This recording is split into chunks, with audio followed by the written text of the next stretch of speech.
गुजरात असू दे किंवा तामिळनाडू असू दे, या सगळ्या राज्यांवरती जर सगळ्यात जास्त कुणाचे उपकार असतील ना, तर त्यांचं नाव छत्रपती शिवाजी महाराज आहे. जगातली पहिली समुद्री सर्जिकल स्ट्राईक महाराजांनी करायचं ठरवलं. अनेक राजांनी जलदुर्ग बांधले, अनेक राजांनी गिरिदुर्ग बांधले, अनेक राजांनी जलदुर्ग बांधले, अनेक राजांनी भूतदुर्ग बांधले, पण माझ्या महाराजांनी तानाजी, यसाजी, बाजी सारखे जिवंत नरदुर्ग या मातीमध्ये तयार केले.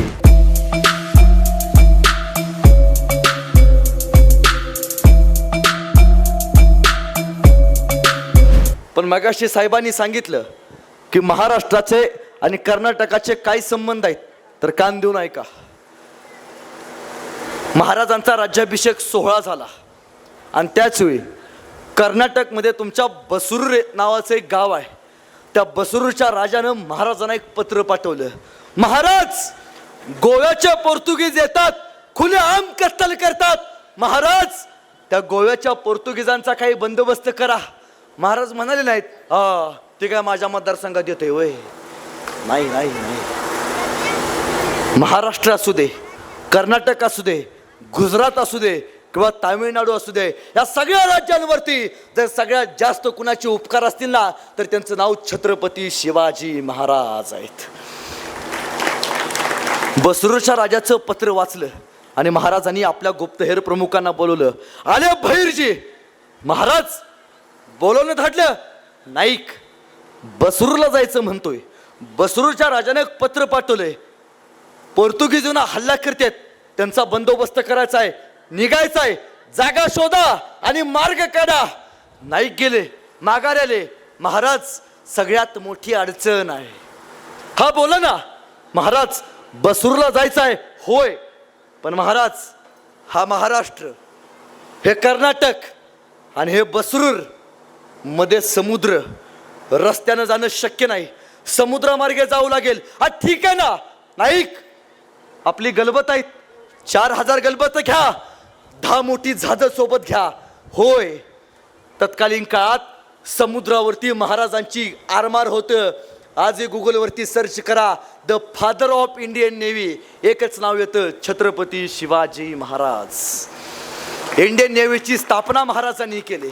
महाराज म्हणले घ्या गलबत. नाईक म्हणले नाही महाराज, सगळ्यात मोठी अडचण आहे. हा बोला. महाराज, हा महाराष्ट्र, हा गोवा, हे कर्नाटक, समुद्रातनं जाऊ लागेल, पण महाराज मध्ये गोवा लागतं आणि गोव्यामध्ये पोर्तुगीजांची जहाज आहेत. त्यांच्या जहाजांना भेदून आपण कर्नाटकमध्ये नाही जाऊ शकत.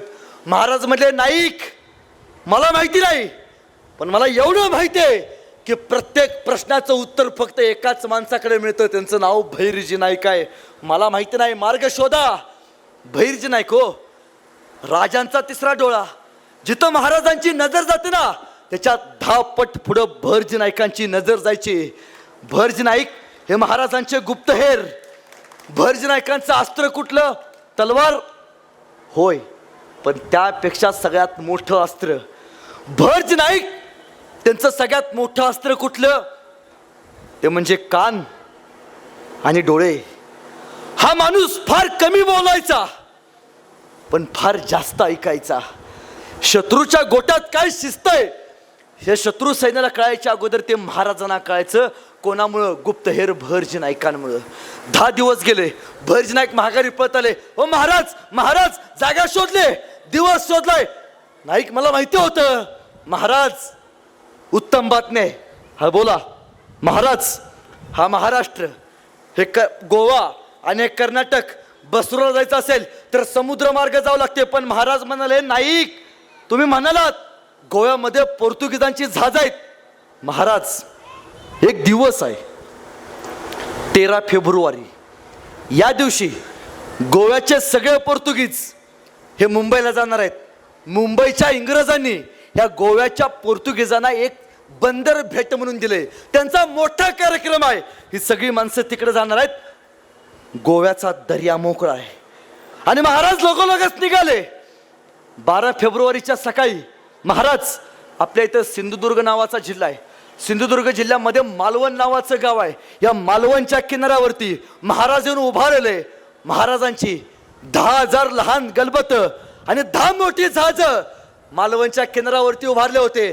महाराजांनी स्वराज्याचा भगवा हातात घेतला. महाराज जहाजावरती गेले, जहाजाला भगवा बांधला. अरबी समुद्र पहिल्यांदा एका राजाला समुद्राची सफर करताना बघायला तयार होता. आतापर्यंत समुद्रातनं जाऊन लढाई करायचं धाडस कुठल्याही माणसानं केलं नव्हतं. जगातली पहिली समुद्री सर्जिकल स्ट्राईक महाराजांनी करायचं ठरवलं. महाराज जहाजामध्ये बसले. महाराजांची जहाज अरबी समुद्रात निघाली, कर्नाटकच्या बसूरकडे निघाली, गोव्याच्या माध्यमातून कर्नाटककडे निघाली. तो समुद्र एका शिव महासागराला येताना बघत होता. त्या अरबी समुद्रानं सुद्धा एका शिवाजी नावाच्या वादळाला प्रत्यक्ष बघितलं होतं. तो भगवा सांगत होता दर्यावरती महाराजांचं राज्य आहे. तो समुद्र सांगत होता खवळलेला, होय हिंदुस्थानावरती शिवरायांचं राज्य आहे. महाराजांची गलबत समुद्राला झेलत आणि अरबी समुद्राच्या लाटांवरती स्वार होत गोव्याच्या जवळ आली. महाराजांची गलबत थांबली. गोव्याचा समुद्र मोकळा होता. सगळे पोर्तुगीज समारंभासाठी मुंबईला गेले होते. त्या संधीचा फायदा घेऊन महाराजांनी आपली गलबत थेट कर्नाटककडे वळवली. कर्नाटकमध्ये कुंजोपूर नावाचं गाव आहे. इथं महाराजांनी सगळी गलबत थांबवली. 13 फेब्रुवारीला पहाटे बसरूरच्या राजानं महाराजांसाठी 10,000 घोडी तयार केली होती. महाराज पहाटे 5 वाजता घोड्यावरती बसले. नरसिंहात आई जगदंबेचा आशीर्वाद घेतला. हातात महाराजांनी भवानीची तलवार घेतली आणि महाराज बसरूर मध्ये निघाले. बसरूरच्या गावात आले. सगळे पोर्तुगीज झोपले होते. त्या संधीचा फायदा घेतला. शमशेर काढली, सप कतल्या. पोर्तुगीजांना कळना, अरे स्वप्न पडले की काय. महाराजांनी इकडे तलवार काढली, पोर्तुगीज तिकडे पळून घेतले. अरे कुठं पळू. महाराजांची शमशेर इकडे पळावं, तिकडं फाडून ठेवलंय. तिकडं शिवाला जावं, इकडं उसळून ठेवलंय. अरे कुठं जावं. बसरूरच्या गावामध्ये पोर्तुगीजांना कळायचं बंद झालं. त्यावेळी त्यांना कळालं जगात सगळ्यांचा नाद करायचा, पण रणांगणावरती शमशेर घेऊन उभारलेल्या छत्रपती शिवाजी राजाचा मरेपर्यंत नाद करायचा नाही.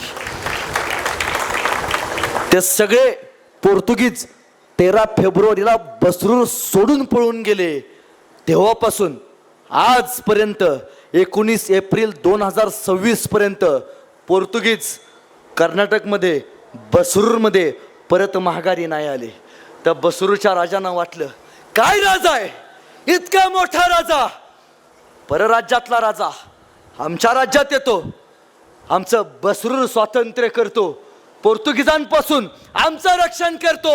हा राजा कायम आठवणीत राहिला पाहिजे यासाठी शिवाजी महाराजांनी 13 फेब्रुवारीला बसरूर स्वातंत्र्य केलं. म्हणून आजही मोठ्या दिमाखात कर्नाटकच्या बसरूर गावामध्ये 13 फेब्रुवारीला बसरूर स्वातंत्र्य दिवस हा मोठ्या दिमाखात साजरा केला जातो. कोणामुळं? छत्रपती शिवाजी महाराजांमुळे, महाराजांच्या पराक्रमामुळे. अरे होय, अनेक राजांनी गिरिदुर्ग बांधले, अनेक राजांनी गिरिदुर्ग बांधले, अनेक राजांनी जलदुर्ग बांधले, अनेक राजांनी गिरिदुर्ग बांधले, अनेक राजांनी जलदुर्ग बांधले, अनेक राजांनी भूतदुर्ग बांधले. पण माझ्या महाराजांनी तानाजी, यसाजी, बाजी सारखे जिवंत नरदुर्ग या मातीमध्ये तयार केले. या मातीसाठी, मातृभूमीसाठी. पण महाराजांच्या इतिहासातनं काय शिकावं? काय शिकावं? 2 गोष्टी शिका. पहिली गोष्ट, कान देऊ नये का. एकमेव राजा, एकमेव ज्याच्या नावापुढं छत्रपती लागतं. याच्या अगोदर इतिहास काढून बघा, एकाही राजाच्या समोर तुम्हाला छत्रपती नाही बघायला मिळत. महाराजांच्या नावापुढे लागतं. का? जगद्गुरु तुकोबरायांच्या कीर्तनात एकदा महाराज गेले. जगद्गुरु तुकोबरायांचं कीर्तन ऐकलं आणि त्यावेळी तुकाराम महाराज शिवाजीराजांना सांगतात, महाराज तुमचं नाव शिव, शिवशंकराचं नाव, महाराज शिव. फक्त एक वाक्य ऐका, महाराज मद्य व्यसन आणि वासना या 3 गोष्टींपासून मरेपर्यंत लांब राहा. महाराज तुमचं नाव शिव, शिव तुझे नाव ठेविले पवित्र, छत्रपती सूत्र विश्वाचे. आजपासून तुम्ही छत्रपती झालात. ही पदवी जगद्गुरु तुकोबरायांनी महाराजांना दिली. महाराजांना पहिली गोष्ट इतिहासानं शिकवले आणि जी महाराजांनी आम्हाला शिकवले तेपर्यंत मरेपर्यंत परस्त्रीला आई मानायला शिका. आई मानले महाराजांनी. आई रांजाच्या पाटल्यानं फक्त स्वराज्यामध्ये एका स्त्रीची आबरू लुटली, आबरू गेली. म्हणून महाराजांनी रांजाच्या पाटलाचा चौरंग करून चौकात बसवला आणि सांगितलं, हिंदुस्थानाच्या मातीत परस्त्रीच्या पदरालाही हात लावणाऱ्याचा असा रांजाचा पाटील केला जाईल.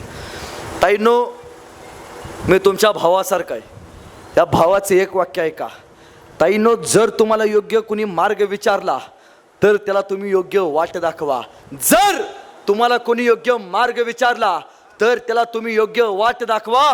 पण यदा कदाचित जर तुमचा मार्ग कुणी अडवला तर त्याला छत्रपती शिवरायांची जात दाखवा, त्याला महाराजांची जात दाखवा. अरे तलवारीपेक्षा तीक्ष्ण या नजरेची धार आहे, तलवारीपेक्षा तीक्ष्ण या नजरेची धार आहे. कर्नाटकची वाघीण तू, भवानीचा वार आहे. अरे भगव्याची रक्षणी तू, या फडफडणाऱ्या भगव्याची रक्षणी तू. स्वराज्याची तू मेख आहेस, दुबळी समजू नको स्वतःला. तू मासाहेब जिजाऊंची लेख आहेस, दुबळी समजू नको स्वतःला. तू जिजाऊंची लेख आहेस.